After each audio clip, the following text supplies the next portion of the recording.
and welcome to part 2 of our discussion on achieving workplace engagement. Part 2 is about engaging by values, and in part 1 we have looked at satisfaction and a part of the framework, and we look at the rest in this. Those who haven't had an opportunity to look at part 1, I'd request them to do visit and see it.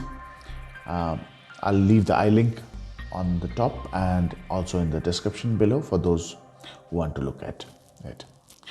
Now, for those who want to have a much more deeper understanding, please do also visit the culture survey, which is very, very essential and important.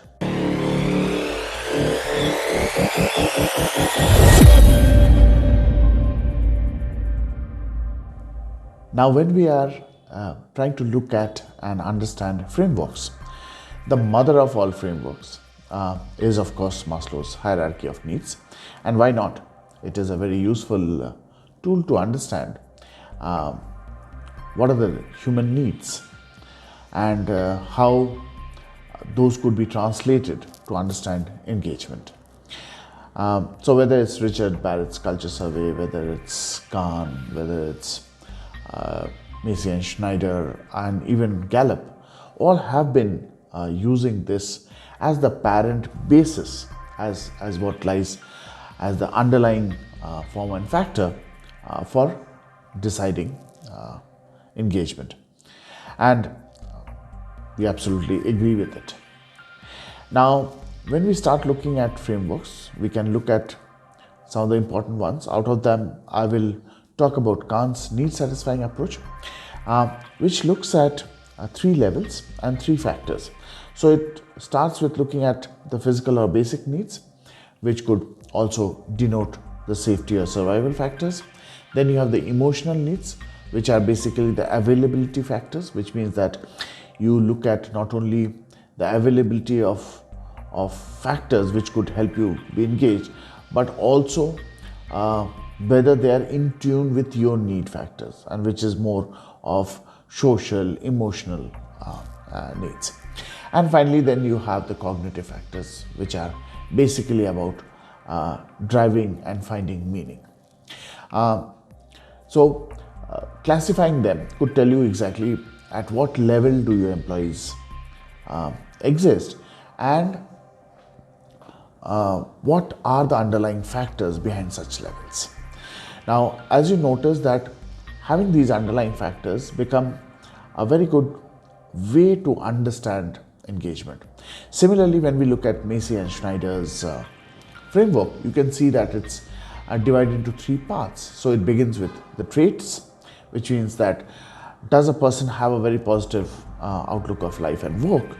And then what is the current state? So are they just satisfied, or are they involved, are they committed, or are they absolutely empowered? And then you have the behavioral engagement or the outcome of it. So hence at what level do they exhibit in terms of behavior. It's a very important and useful framework, though it may look a bit complex, but in reality it's not. And it's very good to find out that whether you should look at not only person from the point of engagement, but also the point of understanding what kind of a job role should you put that person in, or what kind of challenges and autonomy should you award to that person depending on their trait and state. Now let's look at our own framework. So as I mentioned in my part 1 discussion, that an organization provides you rewards and benefits, it provides you a wonderful work environment and happy experiences. Now, through this, what the employee is looking for, and hence what would engage. So at the right basic level is recognition and rewards. So people want to be rewarded for good work, people want to be rewarded for efforts, and people want to be recognized for the efforts they put in. And often we do this mistake of only celebrating successes and not celebrating efforts. So I would like you to take note of this factor. The second thing is experiences and expectations. As I already mentioned, our experiences denote what we enjoy doing. Our expectations denote what kind of rewards and recognition are we expecting at the end of the work, or even when we put in the effort. And finally, everyone is looking at pride and purpose, like meaningfulness. So people who take pride and find purpose in whatever they're doing, or if it can be inculcated into their job roles, you will find them much more happier and much higher engaged. How do we do it? I will take you through the process to basically denote you the various stages of it.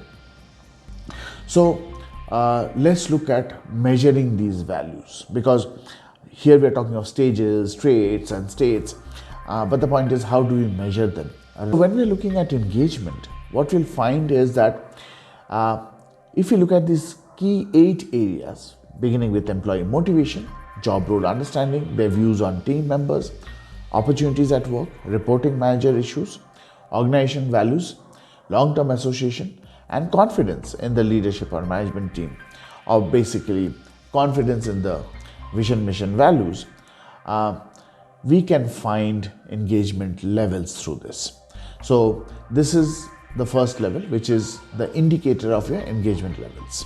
Now, when you ask someone to rate them in the order of importance, what they find is most important, you can find a rating which will come out something like this, where the first item may be number 6, while as item number 2 could be also number 2 in their belief. Opportunities at work could be the most important thing that your team or a part of the team could feel as the most required. So what they are doing is they are trying to denote what they feel important, the most important at the workplace. Now, once people have told you about their order of importance, you can ask them to take the top 5 and then suggest why do they think it is important. Now, when we do this, what we are trying to do is we are trying to find out that why have they selected that as the top order, whether it is because they believe that as an individual they will get to benefit, or does it overall benefit the organization. So what are we trying to do here? We are trying to find out whether the value is a hygiene value or a motivational value, whether you want it for your personal gain so that you become motivated at an individual level, or are you looking at it from benefiting the organization as a whole, and you are much more of a social creature rather than an individual contributor. So once we find it out, we can then sort out our data to basically tell us that how far we are from the core through a spider map like this, to say that which factors are the most engaging or which factors are the most disengaging, and then what are the underlying values behind that. So as you can say, in this particular case, which is based on an actual organization survey done by us, you can see transparency, quality, learning, respect, recognition comes out as the top organization values. Now, among these organization value drivers, what you'll also notice is that diversity and dynamic do not appear, though we had also put those 2 items, which means that people do not consider those 2 items as important. I have particularly seen that people do not see diversity as important factor in India, purely because we anyway come from very diverse cultures and languages and habits and value systems. Now, what you'll notice finally is, on top of all of it, is the else, which is basically what the leadership is looking as important. So what you notice is what are the top 5 important factors for the organization as a whole. Out of that, only ownership seems to be an important factor for the leadership.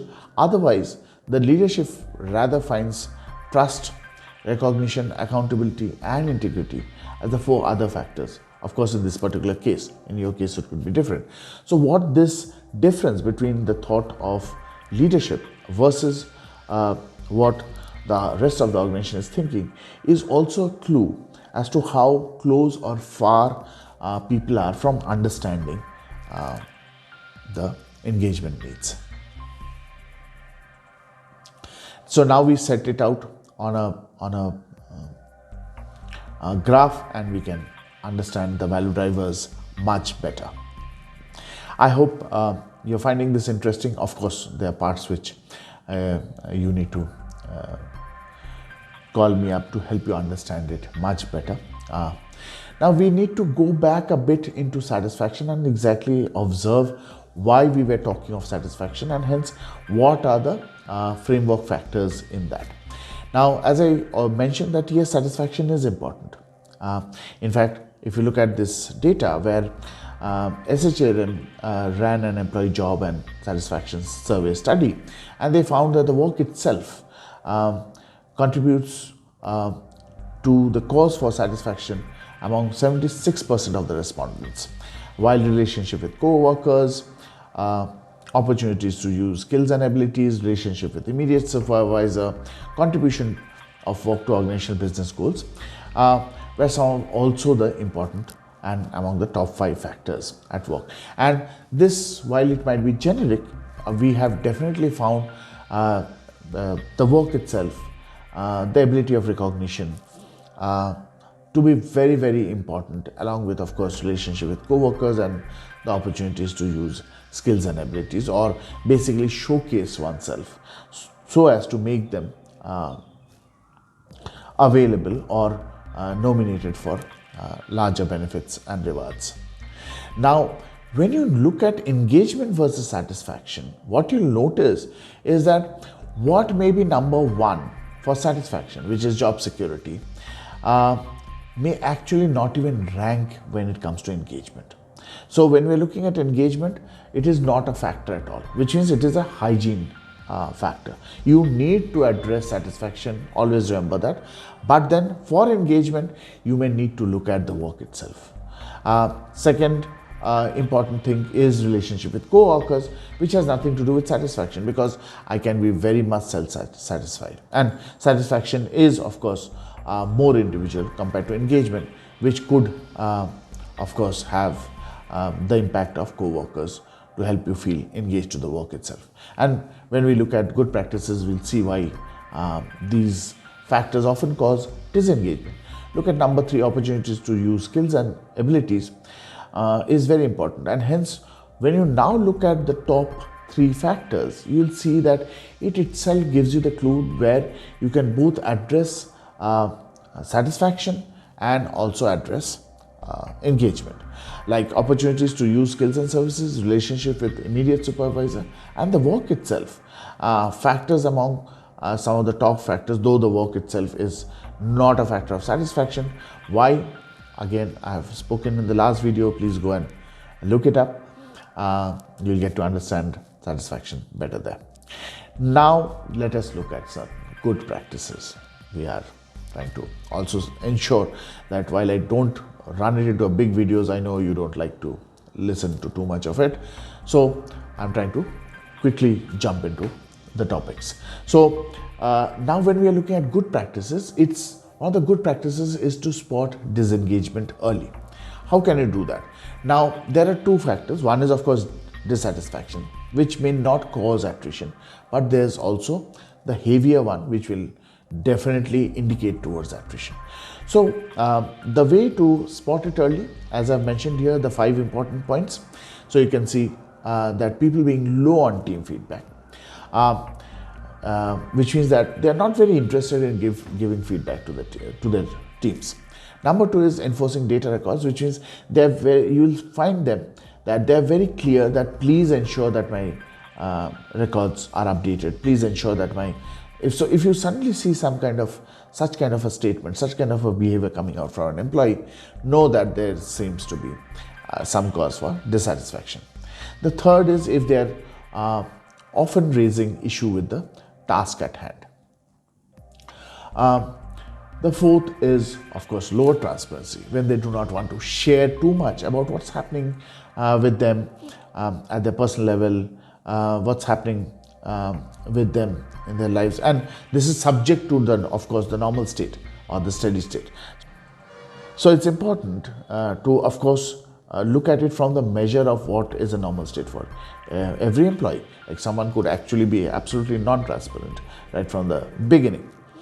Such people, of course, need to be understood and need to be observed very cautiously, because people lacking low in transparency would end up not being very good leaders or team managers.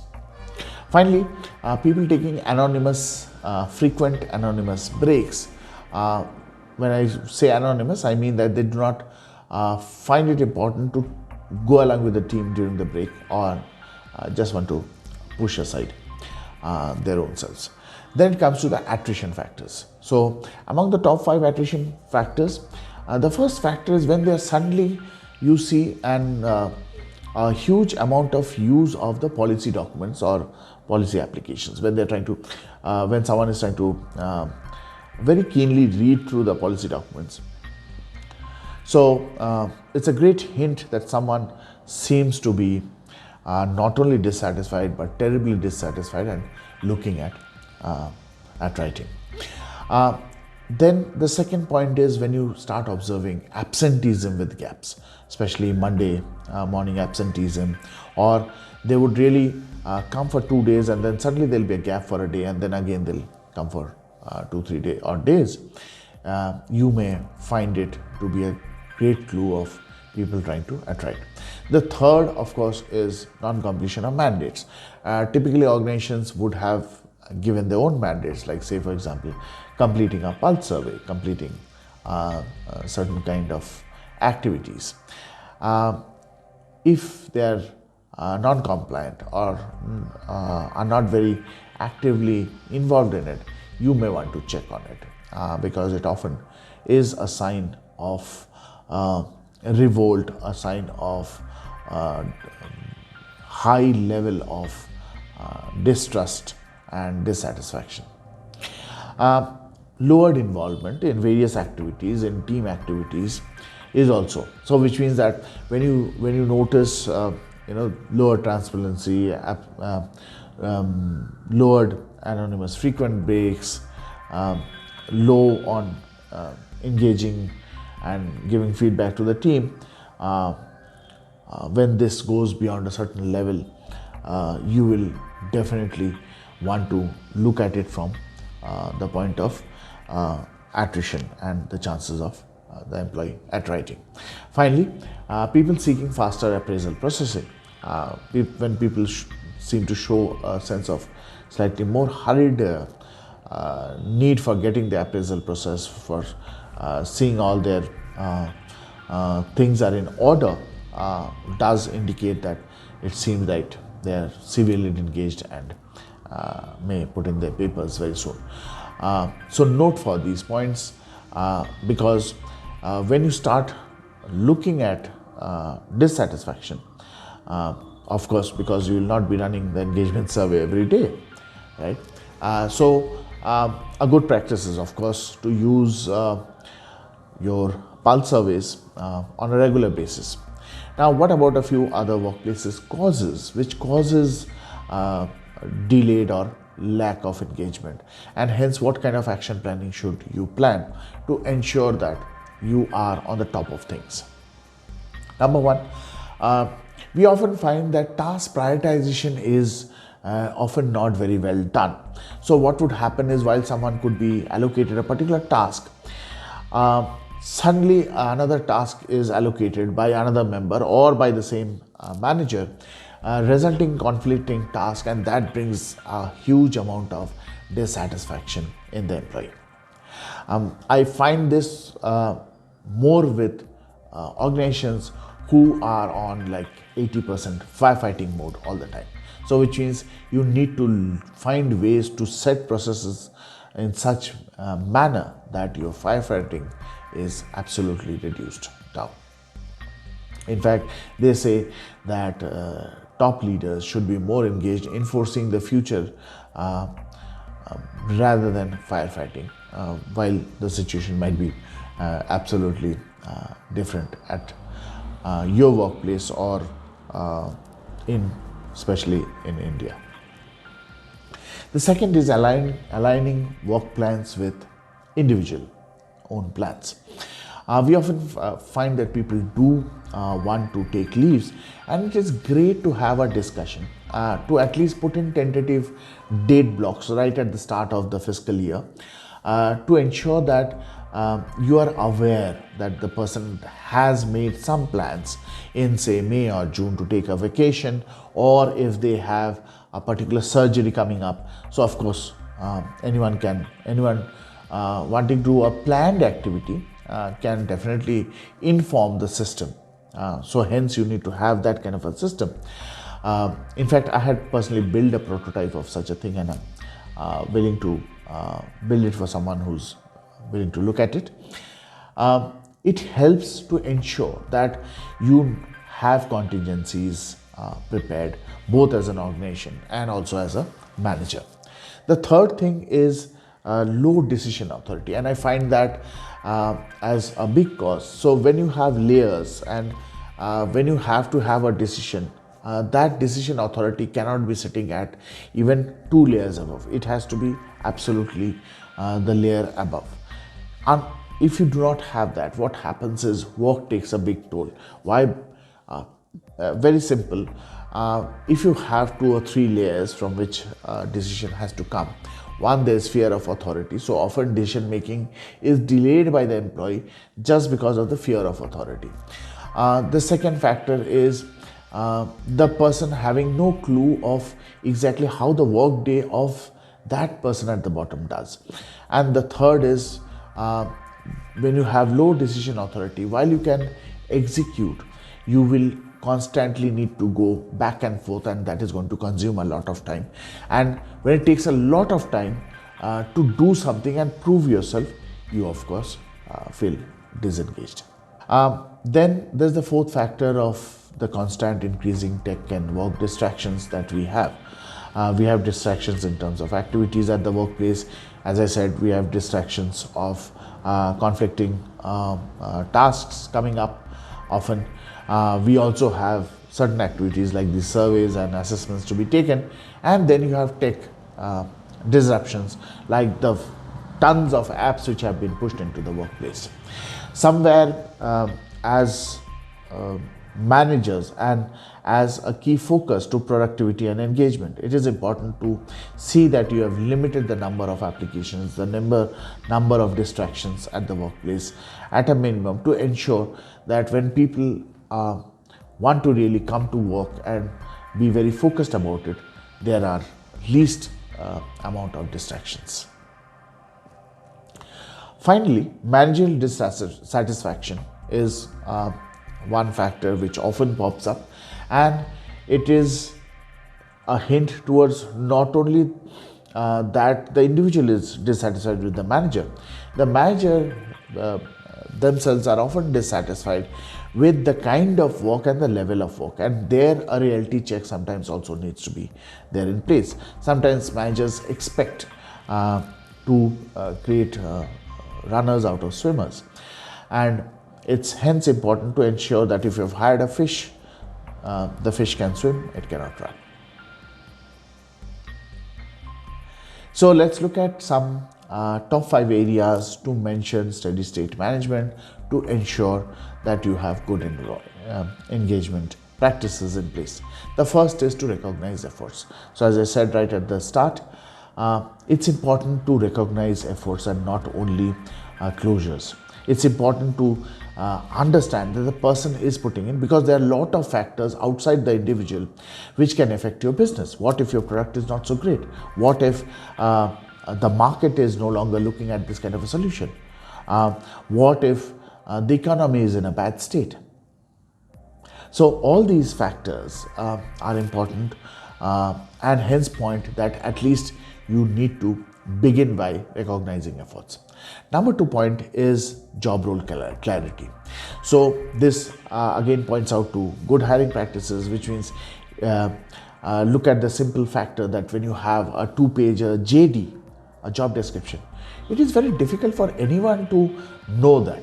Whereas if you can use a competency framework and say that these are the 7 or 9 competencies that one needs to have, it becomes very easy to both practice, remember, and ensure that you are doing exactly for what you have been hired. It's again the same example of hiring a fish and not expecting it to run. The third is, of course, learning opportunities. Look, learning is important not only from the framework of the organization, but also for the individual, because the individual is looking at growth. The individual is looking at going across the growth curve in 6 years instead of 10. So, which means they also have a hunger to quickly learn. And also remember that there's a particular age and timeline for learning different things. I have noted through our own studies that as people age, their cognitive learning capabilities start dropping down. People start hating maths as they age, and hence it's important that they are trained for the particular subjects at the right time, and learning should not be a separate factor, but it should be as part of the work. The fourth is performance transparency. Look, most performance systems are performance appraisal systems and not performance management systems. That's why I mentioned that I had made a framework which captures all of this, and I do have the prototype. So organizations who are willing to really be serious about getting into being at the top of their game need to have a proper performance management system rather than a performance appraisal system. Finally, it's important to have the culture of humility. We all have to appreciate and understand that while we may be employees in your organizations today, we do not know what each of us are destined for tomorrow. So it's important that managers don't become egomaniacs and start misbehaving or mistrusting their juniors and their subordinates.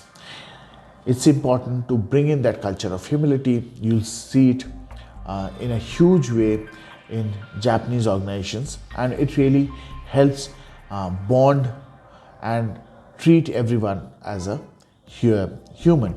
This also is a part of the construct of DEI. Those who wanting to know about it should go and look up my culture videos. I'll leave a link again over here for that. And while it may look that we don't need it, we actually need it to improve both collaboration and bonding among teammates. So with this, I will bring the discussion to an end. I hope you have enjoyed it just like I have enjoyed it. Keep in mind that when you engage, you have to keep the factors of hygiene and motivation very clear, that there are certain satisfaction levels which are hygiene levels, and then you have the truly engagement levels which are the motivating levels for ensuring that people are truly engaged, and hence you have disproportionate amount of productivity happening at the workplace. Thank you again, sincere thanks for people for encouraging us, for engaging with us. Do let us know what all areas you would like me or Subhashini to cover. Subhashini has made a wonderful video on decision support systems, especially for human resources, and I would suggest you to look it up. I would also request those who haven't seen part 1 again to kindly view part 1, because it will make your understanding complete. With this, I thank you for being with me all this while. All the best of luck, good luck to you and to your team members, and have a nice day ahead.